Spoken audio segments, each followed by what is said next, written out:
ನಟ ದರ್ಶನ್ ಮತ್ತು ಇತರ ಆರೋಪಿಗಳಿಗೆ ಬೆಂಗಳೂರಿನ ಪರಪ್ಪನ ಅಗ್ರಹಾರ ಜೈಲಿನಿಂದ ಬಳ್ಳಾರಿ ಜೈಲಿಗೆ ಸ್ಥಳಾಂತರಿಸಬೇಕೆಂದು ಸಲ್ಲಿಸಲಾಗಿದ್ದ ಅರ್ಜಿಯನ್ನ ಬೆಂಗಳೂರು 64ನೇ ಸಿಸಿಎಚ್ ಕೋರ್ಟ್ ನೇರವಾಗಿ ತಿರಸ್ಕರಿಸಿದೆ. ಅರ್ಜಿಯ ವಜಾ ಬಳಿಕ ದರ್ಶನ್ ಮತ್ತು ಅವರ ತಂಡ ಪರಪ್ಪನ ಅಗ್ರಹಾರದಲ್ಲೇ ಮುಂದುವರಿಯಲಿದ್ದಾರೆ.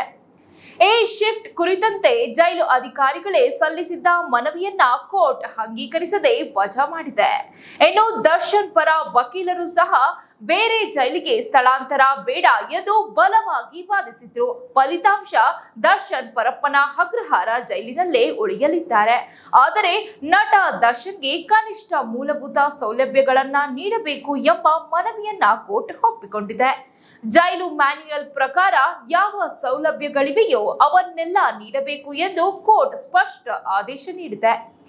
ವಾಕಿಂಗ್ ಸೌಲಭ್ಯ ಸಹಿತ ಜೈಲು ಮ್ಯಾನ್ಯುಯಲ್ನಲ್ಲಿರುವ ಪ್ರತಿಯೊಂದು ಹಕ್ಕು ದರ್ಶನ್ಗೆ ದೊರಕಬೇಕು ಎಂದು ಕೋರ್ಟ್ ಸೂಚನೆ ನೀಡಿದೆ.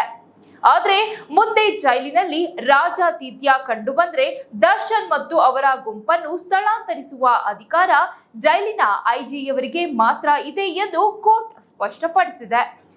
ಇದೀಗ 60ನೇ ಸಿಸಿಎಚ್ ಕೋರ್ಟ್ನ ಈ ತೀರ್ಪಿನಿಂದ ದರ್ಶನ್ ಮತ್ತು ಇತರ ಆರೋಪಿಗಳಿಗೆ ಬಳ್ಳಾರಿ ಜೈಲು ಬಾಗಿಲುಗಳು ಮುಚ್ಚಲ್ಪಟ್ಟಿದ್ದು ಸದ್ಯ ಪರಪ್ಪನ ಅಗ್ರಹಾರದ ವಾಸವೇ ಗಟ್ಟಿಯಾಗಿದೆ.